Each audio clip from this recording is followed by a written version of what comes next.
In Persona 3 Reload, if you take on Elizabeth's final request blind, the outcome will probably be something like this. I bring you Megadola.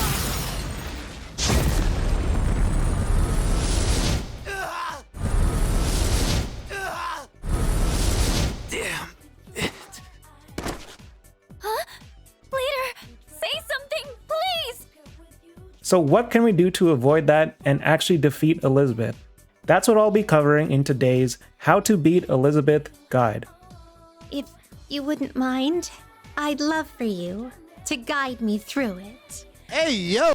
I thought I would make this guide without using Orpheus Telos, as not everyone maxes out each social link, and without DLC because not everyone buys overpriced DLC like I do. So like and sub if this vid ends up being useful, and leave a comment if this guide actually helps you beat her. That'd be pretty cool. I do have to give a shout out to Zyro. They did help me brainstorm this guide a fair bit. They do a lot of cool challenges, like even beating the Reaper at level 16, so be sure to check out their channel. Elizabeth's fight has a lot of rules you have to follow. If you break any of the rules, well, you know what happens. These rules in-game are never explicitly stated, not a single time.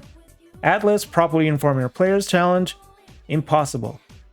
You have to fight Elizabeth alone. This might seem daunting at first, but as we'll see, it ends up being not a big deal. The fight has a turn limit. Originally I thought it was 50, but it seems to be 100 in Reload from some people who have actually counted turns during the fight. You cannot null, repel, or absorb any of Elizabeth's attacks, aside from insta-kills and ailments. You also can't use Armageddon right away at the beginning of the fight. There are also some hidden unexplained mechanics. Liz has 3 phases, the first one being from 20k to 13k HP, second from 13k to 10k, and the last one is after she fully heals. In phase 1, Liz will cycle through a set number of personas she uses, and I'll leave an image on screen that has much more info about them. Phase 2 is basically a DPS check. You have to lower Elizabeth's HP fast enough, or she'll continue to use her insta-kill Megadolons on you. Phase 3 is similar to Phase 1, but Elizabeth's order for personas is much more erratic. Honestly, I haven't completely mapped out that phase, but this strategy will include how to avoid Phase 3 altogether. Elizabeth also has a corresponding element mechanic, which was present in FES, making her take a lot more damage if you hit her hidden weaknesses. An example is using an ice attack after a turn is ended on Cert. This lets you do about double the damage on this specific turn. Exploiting these hidden weaknesses does a lot more damage than physical or Almighty. Additionally, if you exploit the hidden weaknesses I just mentioned, Liz will skip the next persona in the order. Instead of using Jack Frost after Cert, she'll instead go directly to Thor. Now that all the explanation of the boss fight is out of the way, we can actually go into the strategy. First up being the personas I am using. Now, are these personas the only ones you can use? Of course not. If you feel like you have a good understanding of the fight, you could have different personas, more of them, less of them. This is just a guideline. The first persona is a starter persona with Auto Tarukaja, Rakukaja, and Tsukukaja. This can be literally anyone, I just have a pixie here that I gave skill cards to. The second persona is Saki Mitama. This little floating blob is basically our Orpheus Telos at home. The thing is, you don't actually lose that much going from Telos to Saki Mitama. In this case, you're only losing one skill slot and the light and dark resistances, which as we'll see, you don't need.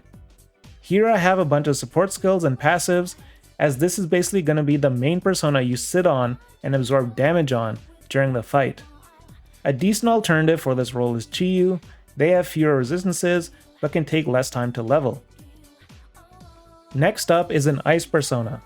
Ice because it allows us to use the King and I Theurgy and exploit a hidden weakness. I chose to use Skadi because they learn Diamond Dust and Ice Amp naturally. Single target boost here is for Diamond Dust, while multi-target boost is for the Theurgy.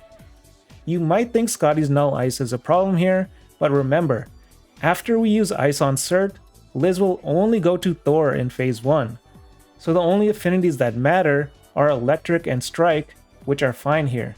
Again, any persona works for this role as long as they can inherit Ice, and they don't null, repel, or absorb electric and strike. Since we're using a Theurgy with this persona, make sure both strength and magic are maxed out, as Theurgy scale off both. Following this, I have an electric persona, and Odin was the obvious choice for it. You don't need an electric persona for this strategy, all it does is speed up the fight by a few turns, so this persona is kinda optional to build. Lastly is Satan. This build is tailor-made for Phase 2, so you can tank 2 of Elizabeth's Megidolons, reflect a God's Hand at the right time, and finish her off with Armageddon before Phase 3. Armageddon is almost required to complete this fight, so hopefully you finish the Star Social Link and are able to fuse Hallel. Black Viper and the boost skills are just here to do a tiny bit of chip damage during Phase 2, so you can reliably get Liz below 10k. Look at the fight later on to see how this actually plays out. Almighty Amp isn't on this build because it requires some RNG to get, and you don't actually need the extra damage. Equipment for this fight is pretty straightforward, and I'll put text on screen on how to get them. I'm using the Lucifer's Blade for plus 7 stats and magic ability, Armor of Light for reduced magic damage taken, Shoes of Bane to block insta-kills, and since Insta-Heal is on my personas, I'm using the Divine Pillar to lower damage taken even more. You could use an Insta-Heal or Null Ailments accessory and put Firm Stance on each persona, either way works.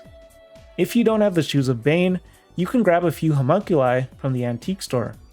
Or you can use a Dark Gem after Liz uses Metatron. This will cause her to skip Alice in the turn order, and you won't have to worry about insta-kills. There aren't a lot of other great options for shoes in this fight, maybe just the max safety shoes for a little more HP. Before going into the fight, you'll want to do a couple more things. Make sure to have your personas at level 99. Easiest way to get there is by defeating the Reaper a couple times with Armageddon. Equip the plus 50% XP accessory, have growth 3 temporarily on your backup personas in stock, and this shouldn't take too long. Raise relevant persona stats using incenses from the antique store. Before even entering Tartarus to fight Liz, go to Club Escapade and get Soul Fortune, which increases your Theurgy charge rate. This isn't absolutely required to win, but will help out your run quite a bit. When in Tartarus, charge up both MC and Fuka's Theurgy gauge.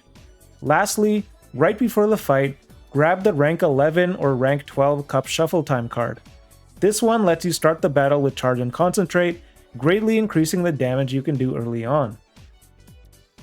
Okay, now that all of that is done, the personas are built, you have the necessary equipment, Soul Fortune, Concentrate from a Cups card heading in, we can finally start the fight. Definitely a grind to get here, but it is a super boss after all. Let's go in. What? Once you begin the fight, swap to Saki Mitama and use Debilitate.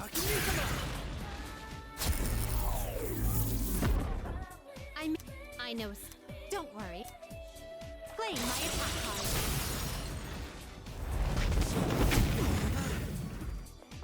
My apologies in advance. Then swap to your Ice persona and use King and I. This attack will do anywhere from 5.5k to 6k damage, just depending on the roll you get. Shuffling the deck. Here Elizabeth actually crit me, but it didn't matter because I'm able to get up right away. I noticed that when you're down, Liz can sometimes use Slash or Pierce basic attacks, so watch out for that as well on your Ice persona. Yes, I'll protect you all. Now I used Fuka's Theurgy right away to give me a buff, and using it also refills your own gauge. Then just buff yourself based on what Fuka didn't provide. Draw.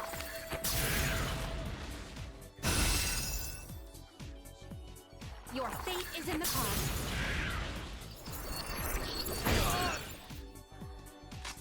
Now we're able to use our Electric persona. If you didn't build Odin, you would basically just wait until Sir comes back around and use Diamond Dust on him. Magnificent. But the With this dialogue, now we know we're in Phase 2, and Elizabeth is about to use her special Megidolon. so swap to Satan and lower her defense by using an item. I'll go with. All right. Here we go.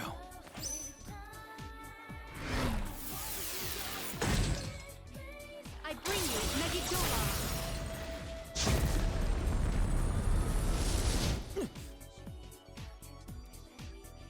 Shuffling the deck. We're able to tank the Megiddo because of Enduring Soul, and here I'm just doing a bit of chip damage with Black Viper to make sure Elizabeth goes below 10k HP on the following turn. Now Elizabeth uses God's Hand, but we're able to reflect it and drop her HP below 10k. Normally Liz would heal at this HP threshold, but since we broke her rules, she'll use Megiddo instead. We're able to tank it because of Endure, and since your Theurgy is back, it's time to finish her off.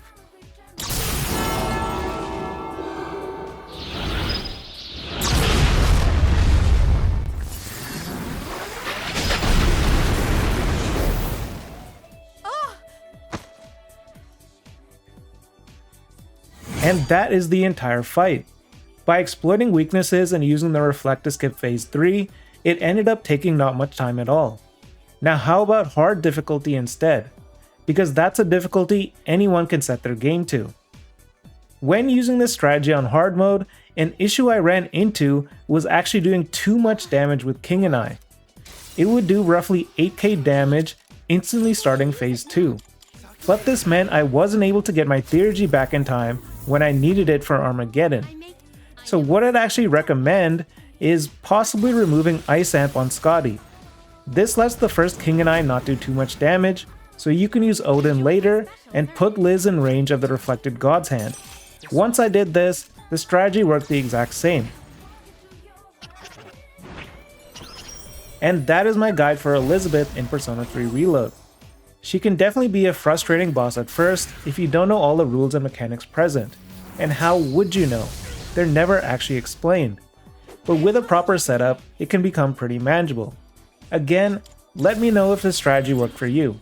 I did lean pretty hard into the whole matching elements thing, simply because it lets you do so much extra damage. Same thing for the Reflect in phase 2, it just lets you end the fight quicker. But this isn't the only way to go through this fight. If you don't want to do the whole heal skip thing, you could just continue doing damage and go through phase 3 until Liz is below 10k HP again. If you're using a damage dealer that doesn't have any nulls, like Telos or Chiyu, then you won't have to worry or think about much during that phase. And you don't have to do the whole matching element thing, you could just spam Morningstar or something, the fight will simply progress at a slower rate. But you will still get to the finish line. Stay tuned for more upcoming videos, and if you're tackling Elizabeth for the first time, good luck. Your fate is in the